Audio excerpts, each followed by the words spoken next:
and gentlemen, it's a great pleasure to be here at Amity University.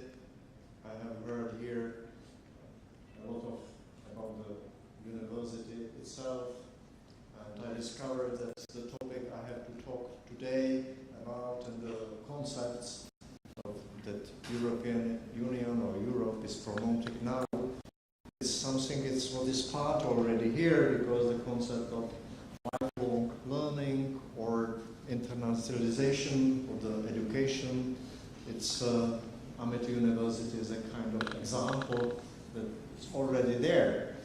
So I don't know if I'm the right person to speak here. It should be maybe founder president to talk about all these concepts that I can learn more. But anyway, I will dedicate my short or speech to the Europe, higher education in Europe. And maybe it's important to say we are talking very often about Europe, but we do not mean the whole Europe geographically, because we are very often thinking it's just the European Union, which is the most important European player globally and also in the area of higher education. But as a representative of the European Union, I will try to focus on the European Union policies and its member states' goals in the area of education and also cooperation with India. As you know, European Union is in principle standard setter in many areas. Yes, the European Union has a lot of common standards. The citizen, we are a specific entity. European Union is not a state, but at the same time, it is not just international organization. It is new type of the organization of the life, citizens, of the states. So we don't have now definition for this kind of organization that we did not have in the past for other types of the governance. So at this moment we have a lot of common standards. Citizens of member states are then also members of the whole European Union, and they can move around the European Union to study, live and work there without any discrimination. It's a part, the member states are part of our internal market that gives EU strengths. This is basic freedoms of free movement of goods, services, capital and people. And we are trying to spread these standards also in the area of higher education, because higher education provides the highly skilled human capital that knowledge-based economies like Europe is, needs, and which generates in the end growth and prosperity. And this is why the higher education is highly important and more important in the European Union. But just a few facts, maybe not known to everybody. The European Union has some 4,000 universities and other higher education institutions, and more than 19 million students. And in recent years, the number and variety of higher education institutions, as well as students' numbers, has increased substantially. In 2010, 33% of young people had higher education, kind of degree, undergraduate, graduate, doctorate. And the EU is also an attractive study and research destination, and its universities are attractive partner for non-EU universities. According to UNESCO, Institute of Statistics, Europe's share in the international mobile students population was around 46%. It is a fact that is not normally known, and for India, it's mainly US, the main destination, or today is growing Australia. But in these statistics, US and Canada are representing only 21% of the global students' mobility population. And of course, in Europe, 3 member states have the highest percentage. It's about 66% of the share comes from United Kingdom, France, and Germany. And it's for not just from the Europe, but for the whole so-called European higher education area. When I was speaking about standard setting, we have started in the 1999 so-called Bologna process.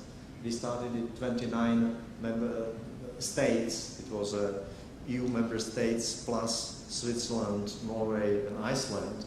Today, in 2010, we created the European higher education area, and it has now 47 members.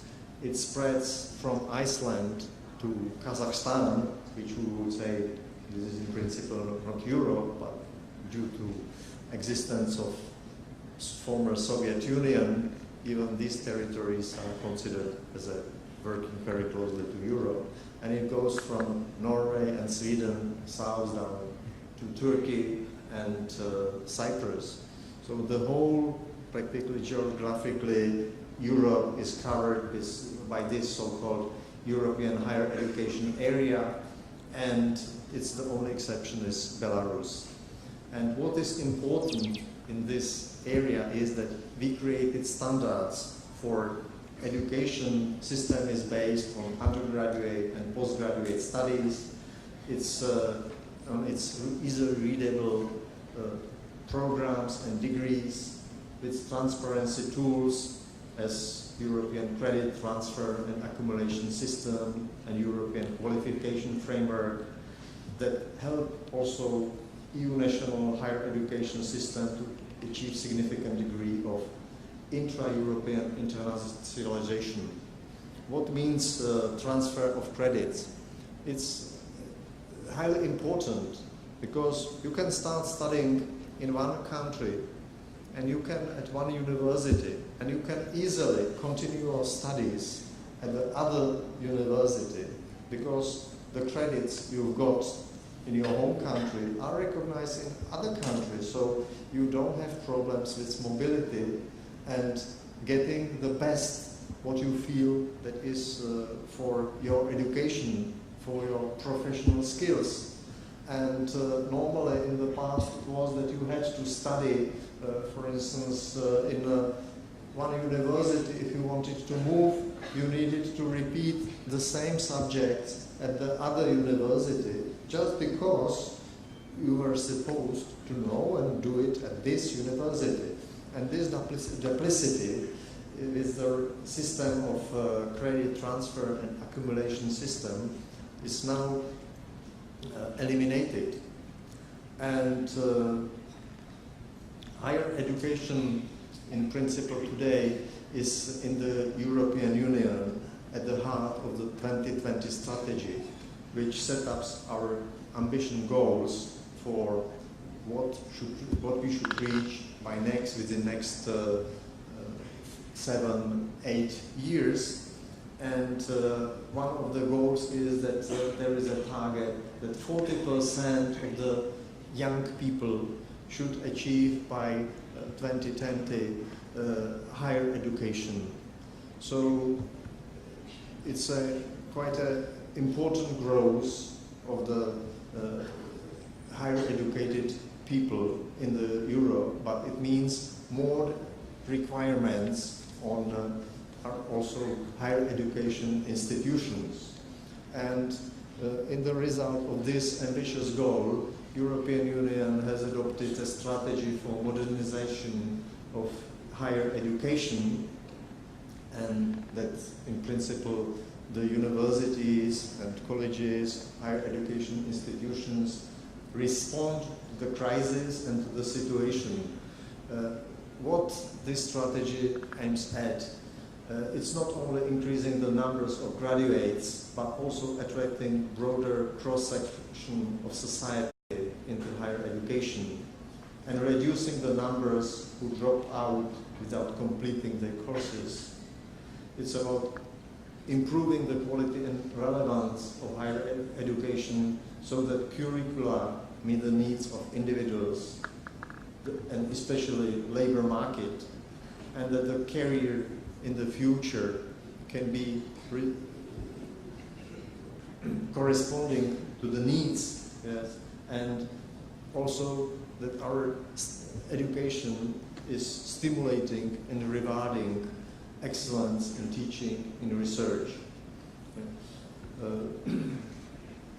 We need to train more researchers to prepare the ground for the industries of tomorrow, also strengthen links between the education, research and business to promote the excellence and ensure that the funding is efficient. So also there is more stress. We are today talking about Erasmus Mundus, but in principle program Erasmus Mundus is ending in 2013, and since 2014 we have new financial perspective, new program so-called Erasmus Plus and other support programs that will support the education, and this reform agenda, the European Union will give more money for education, especially higher education. And now at this moment, what already was said in my predecessors, education and the world is global. So Europe is looking at the internationalization of the education, because this is a must if we want to embrace the new technologies, which are of course important not only for Europe's future, but also for India's future and the whole world. And the challenges of internationalization are quite important, because it should not be that only those limited number of people who have the opportunity to go abroad and cooperate, but they are bringing the experience from this cooperation also to these students that are not part of this mobility, because the internationalization should bring the advantages to the whole population of the students, not just only to those limited. That because if you take the population of India, 1,200,000,000 plus, is it possible that all these students, everybody has a chance to go somewhere in the world? No, I think that it would be quite good, at least that there is this mobility inside India, within India, and then of course the best one have the opportunity to go abroad. But it is not difficult today in the world of modern communication to get the advantages of internationalization in creation new curricula, in getting the cooperation, because what is the problem? This is the excellent hall, and with the high-speed internet, you could have here the lecture of the best professors from Europe, US, Australia, for all the students, and the same, the best teachers from India can give the lectures for Europeans from here. So we don't need even to travel to just to give 2 hours lectures for the students or some courses. So digital technology enables us also the new ways of cooperation, and we need to look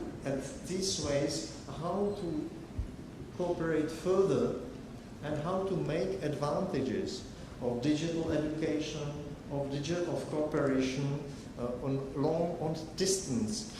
We have a distance learning, and distance doesn't play today the role it played 50 years ago, or the times Mr. Pradeep Singh was talking about, that it took you 3 weeks to get to America. Today you don't need, yes, you don't need to travel to speak to people in Europe, in US, anywhere.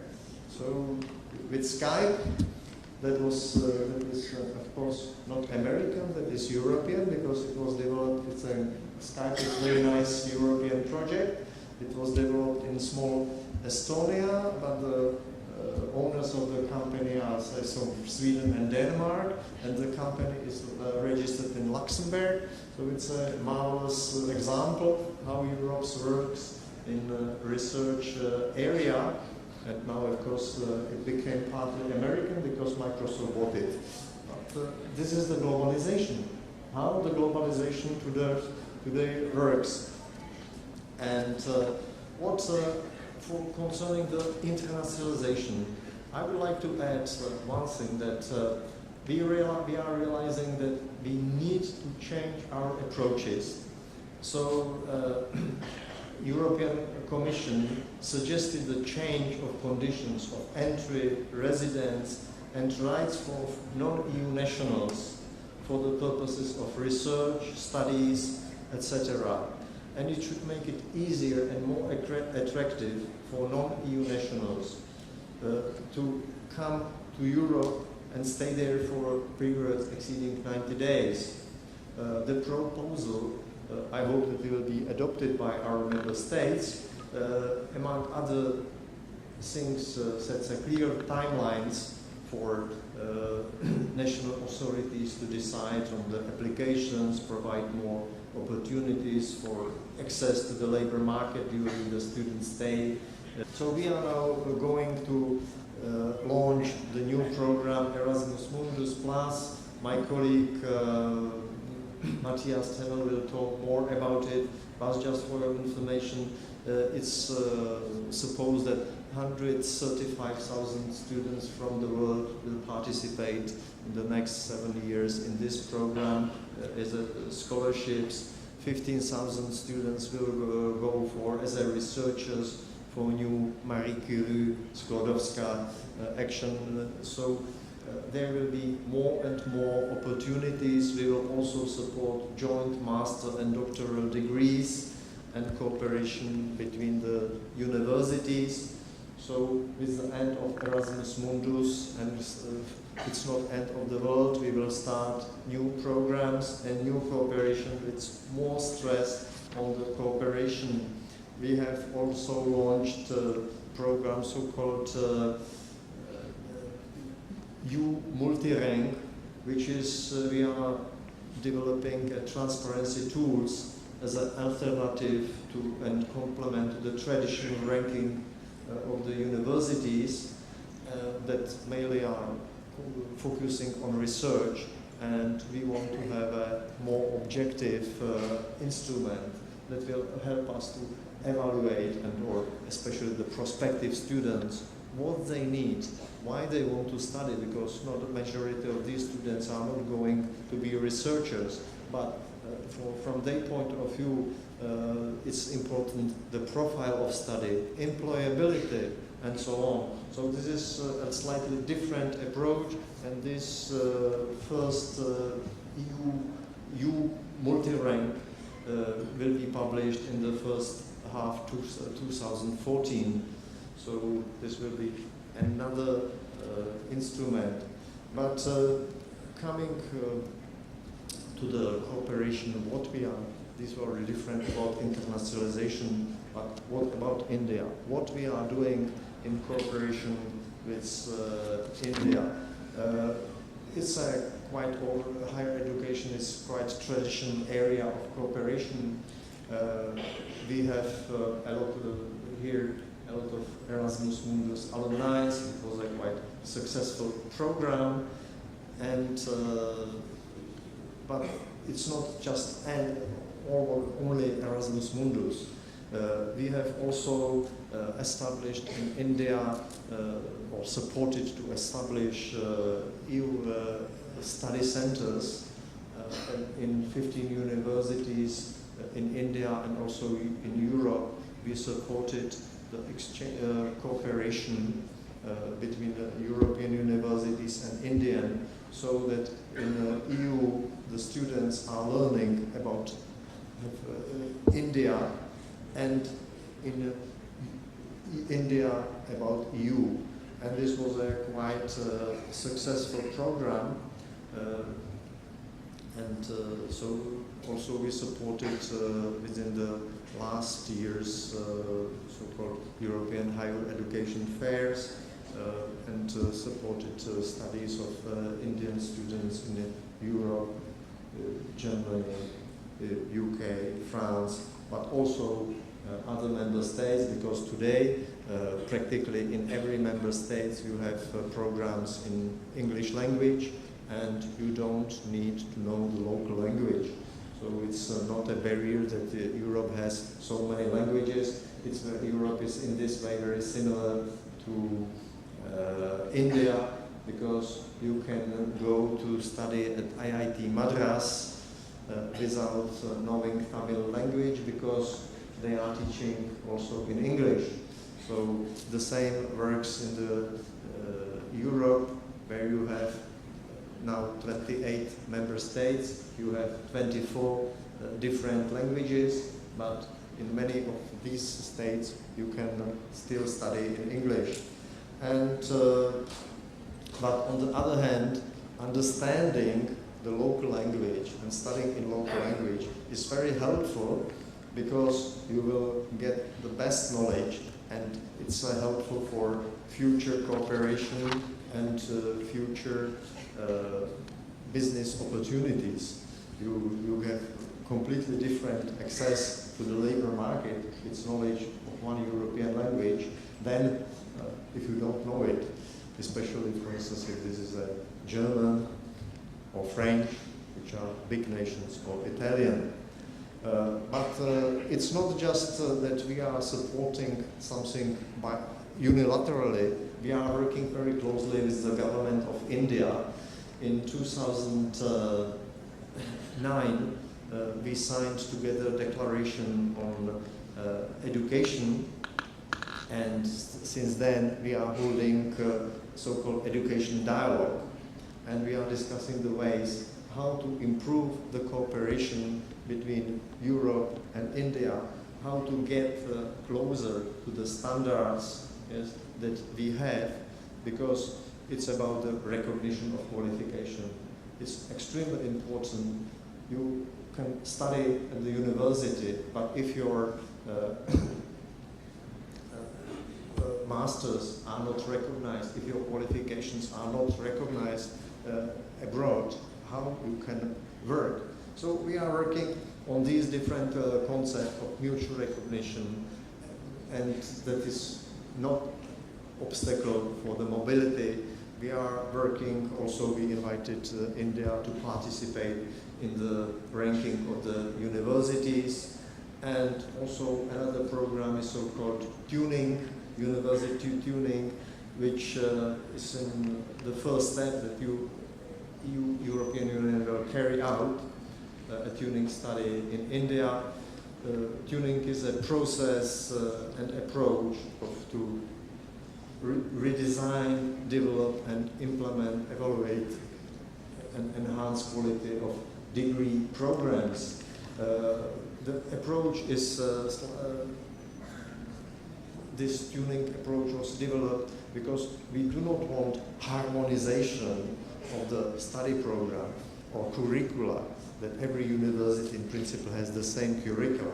We want to have kind of standards that guarantee high quality of education and comparability.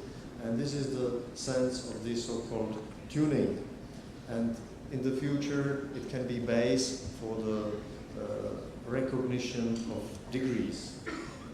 And of course, EU and India will jointly start in identification to identify case studies for joint degree programs in order to make further progress with credit and degree mobility.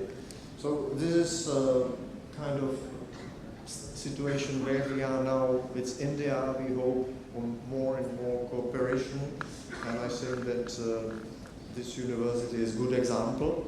of internationalization, but I'm saying everywhere. Universities cannot expect that there will be somebody from Ministry of Education, from Government of India or European Union that will come and that will put together two universities and this will work. No, world is not like that.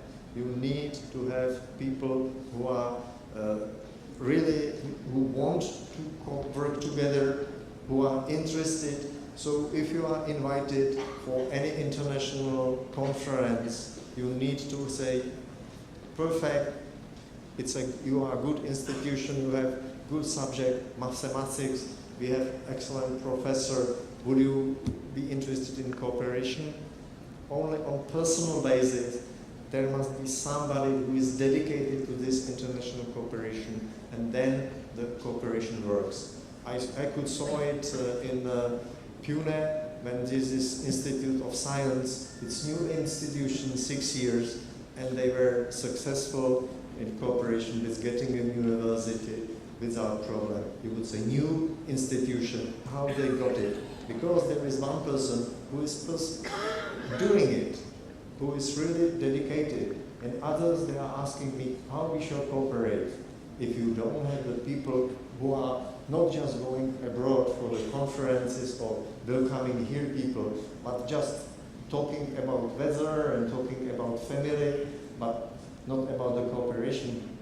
I'm sorry, nobody will help. No changes in Europe, no changes in India. It's in us. If we are ready to do it, yes, we will succeed. If we are not succeeding in this first round, we will succeed next round. We will get lessons learned, why we have not succeeded now, and we will do it better. And this is, I think, the future.